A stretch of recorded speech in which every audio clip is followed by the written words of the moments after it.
If you have a star quarterback, Yes. and that quarterback Super sharp. can put that ball anywhere on the field with pinpoint precision, Right. are you going to take that quarterback and make him the kicker? All right. We are Jason and Sarah Hull, the owners of DoorGrow, the world's leading and most comprehensive coaching and consulting firm for long-term residential property management entrepreneurs. For over a decade and a half, we have brought innovative strategies and optimization to the property management industry. At DoorGrow, we have spoken to thousands of property management business owners, coached, consulted, and cleaned up hundreds of businesses, helping them add doors, improve pricing, increase profit, simplify operations, and build and replace teams. We are like bar rescue for property managers. In fact, we have cleaned up and rebranded over 300 property management businesses, and we run the leading property management mastermind with more video testimonials and reviews than any other coach or consultant in the industry. At DoorGrow, we believe that good property managers can change the world, and that property management is the ultimate high-trust gateway to real estate deals, relationships, and residual income. At DoorGrow, we are on a mission to transform property management business owners and their businesses. We want to transform the industry, eliminate the BS, build awareness, change perception, expand the market, and help the best property management entrepreneurs win. Now, let's get into the show. All right, Sarah, what are we talking about today? We are going to talk about how you can almost guarantee that your team will fail. Guaranteed failure. And the method to do this, yes, we call dual role team members. Yes. Right? So what's what do we mean by do dual role? And it's pretty common. I see it quite a bit. Yeah. Do you see it a lot? Yeah. I mean, do you want me to explain the idea, or you want to explain what you see? No, I just want to know if you see it a lot. Yeah, I see a lot of people make this mistake when hiring. I don't see it work. Well, no. And I see people try to do it, but I see a lot of failure. I've seen companies I talked to one the other day with 6,000 doors, which was kind of trying to do a dual role. And I've seen lots of startups try to do more than just 2 roles. They're trying to get somebody that's like them. They're like, I just need to find the clone. I call that the clone myth. Like, that's the earliest stage of hiring, the biggest mistake. They're like, I just need somebody that can do 10 roles, 10 things. Someone just like me as an entrepreneur that would love to work for me, unlike an entrepreneur, right? So how about you? You've helped a lot of our clients with hiring. So what comes up? So usually, and let's just backtrack and say, all right, by dual role, what we mean is, hey, I need to hire someone and they're going to do this and that. So they're going to do, sales and manage the doors. They're going to do the operations and like help me with the team and stuff. And then also they're going to be a property manager or a maintenance coordinator or whatever. Yeah. So take 2 roles that are not the same thing and mash them together. And this is what we mean by dual role. And the situation gets aggravated significantly if those 2 different roles are also 2 different personality types. Yeah.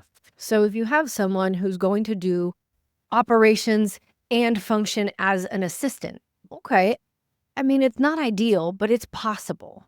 Yeah. It's possible. If you have someone who's going to function as like a sales appointment setter and a closer and a BDM, it's possible. It's never ideal when we have a dual role, but it is possible in certain cases. Okay. Where it never works out is what all entrepreneurs think is, oh, I'm like that. I can do that. Yeah. So somebody else should be able to do that too. Well, I can shift in and out of different roles and in and out of different personality types. And I can turn it on and off like a light switch when I need to. So then that means everybody can. And it's not true. We are very unique in that. Yeah. So I can also turn it on and off like a light switch. When I need to get into something, I'm like, okay, let's go. And then when I'm done, I'm like, oh, okay, get out of that. And I kind of shift back to my natural, normal state. So if any of you guys see me ever in person, that is not my natural, normal state. It's just not, because it's so high energy, especially at something like a DoorGrow Live event. Yeah. Like after DoorGrow Live, I crashed for about 2 days, like 2 full days. I'm done. I am done. I sleep for like 15 hours, 16 hours straight because I've spent too much time in my opposite. Yeah. And most entrepreneurs, we can do this. We can shift and bounce back and forth. the problem is that then we think that's normal and we expect other people to be able to do that. And most people cannot do that. Yeah, the mistake that a lot of us make, like you said, is we make the mistake as entrepreneurs of assuming other people think the way we do. Entrepreneurs do this all the time. They assume other people are money motivated, so they try to bonus them or compensate them with money. Most people are not, actually. They assume that people are adaptable and can just wear lots of different hats and be entrepreneurial like that way. But that's also not generally the case. And if they are adaptable, usually they go start their own business. So they leave. And I've seen a lot of property managers steal doors from their employers. So their employer is basically just training their next replacement.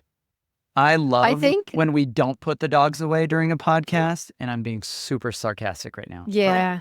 Well, I did say this was going to be a quick podcast. So but maybe this is a sign we should wrap it up. Yeah. The food that you ordered is probably Oh, yeah. I ordered some food. being delivered right now because it's like 6 o'clock on a Monday right now, which is great. They're protecting us from the food. So while we've got a chorus of dogs in the background. They're just confirming. Yeah. They're like, definitely don't try to hire 2 different people. So here's the idea. Let's break this down real quick and then we'll wrap up because the dogs are going insane.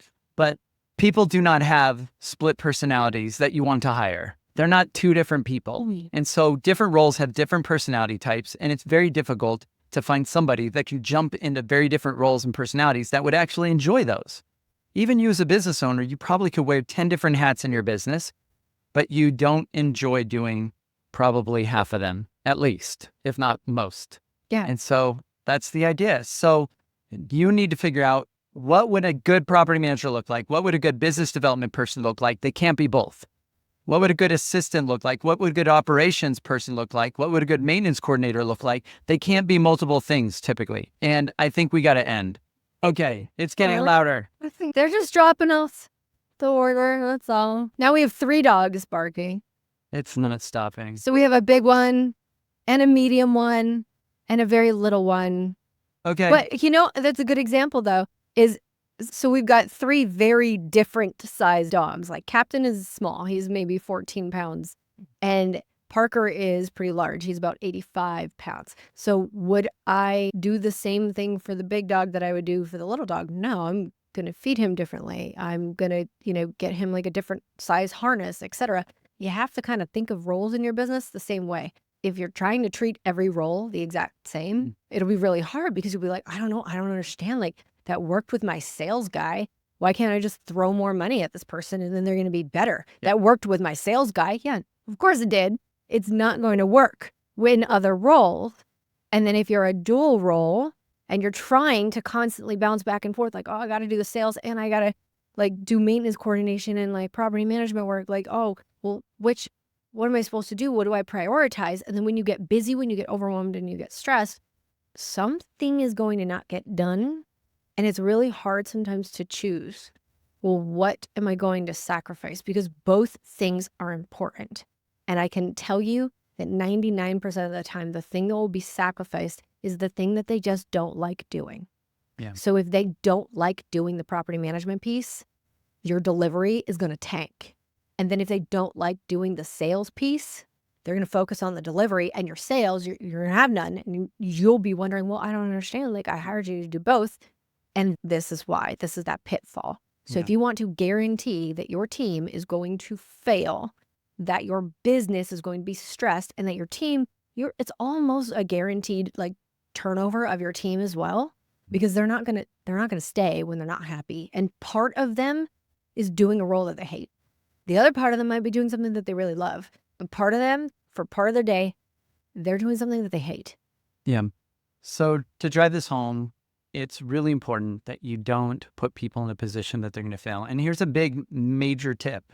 If you have somebody that's good at selling and you're having them waste time doing anything else, that is a really stupid way to waste a resource. If somebody can make you money and bring fresh money into the business and you have them doing stupid stuff like posting notices or talking to your existing clients, you are wasting a massively valuable resource. They would make you so much money. They could pay for multiple other team members if you just let them only focus on business development. And so if they can sell, get them just doing that. If they're good at that, if they are good at property management, don't have them waste time thinking around trying to sell. Go get somebody that can sell, that can grow your business, right? And there's other roles, but we're using these two as an example. But yeah, dual roles. Because I think that's one of the most common ones I see. Yeah, is it's pretty either common. Sales and operations, which like never works. Yeah. Or sales and like property management. Those are like the two most common that I see. And the way that I explain it to people is, if you understand sports. Analogy? We're Okay. going to use a All sports right. analogy. Okay, so on a football team, Yes. if you have a star quarterback, Yes. and that quarterback Super sharp. can put that ball anywhere on the field with pinpoint precision, Right. are you going to take that quarterback and make him the kicker No, that'd be stupid. or the blocker That would be really bad. or a defensive lineman? No way. How about the water boy? No, why would you ever do any of that? So Right. people who are like, they're like, oh my God, no. So are you going to see the star quarterback doing anything other than his job? No. Never. Never. No, There's That's actually other. a really great analogy. I know. I'm really smart sometimes. So You're really there's smart all the time. And you know this. Yeah. I do know this. Don't pretend you're humble. Well, I'm the most humble of all of I the get zodiac it. Yeah, signs. me too. I'm super humble too. No, I'm the most humble though. You're way because more humble than me. I'm more humble than all You're of the most humble all of them. ever. Scorpios, we all are. Aren't we, Okay. guys? Yeah. So anyway, if you're going to have your quarterback doing anything other than that, like that would just be silly. It would just be stupid. So if you were watching TV and that's what your team did while you were watching. Yeah. And it's like a playoff game. And that's what happens is you're like, why is my quarterback, you wouldn't even believe your eyes. But then that's what you're doing in your business is you're taking your salesperson, your star salesperson, and you're making them do other stuff. So it works the same way. It's divide and conquer. That's like football teams do this. That's why it's not just a free-for-all when you get on the field. It's like, all right, guys, just figure out how to. They're No, specialists. they divide and conquer. Your business is the same thing. That's a great analogy. Cool. So it's super obvious in sports. Like you've got some guy, man, he could throw it anywhere on the field. Look how accurate he is. He's not super big, but man, he can really throw it. Maybe we should have this guy just be a kicker. Yeah, that'd be crazy. But somebody's really amazing kicking the Some of you guys ball. would lose your freaking minds if you saw that happen in a game. Right. But then you're doing it in your business. You do it in your own business. You're doing it in your business. They're like, well, they could do both and maybe I'll save money and they can kind of do two things. And you wonder why the business is struggling or not growing. So we need to make strategic hires. We need to make careful hires. We need to get the right personality fit, skill fit, culture fit. We talked about the 3 fits on previous episodes. But you also want to make sure that personality fit, they are a really great personality fit for that particular role. You're not trying to hire them for 2. All right. Anything else we need to say about this? I don't think so. We're going to go eat. Cool. So if you have felt stuck or stagnant and want to take your property management business to the next level, reach out to us at DoorGrow.com. Also, join our free Facebook community just for property management business owners at DoorGrowClub.com. And if you found this even a little bit helpful, don't forget to subscribe and leave us a review. We'd really appreciate it. Until next time, remember the slowest path to growth is to do it alone. So let's grow together. Bye, everyone.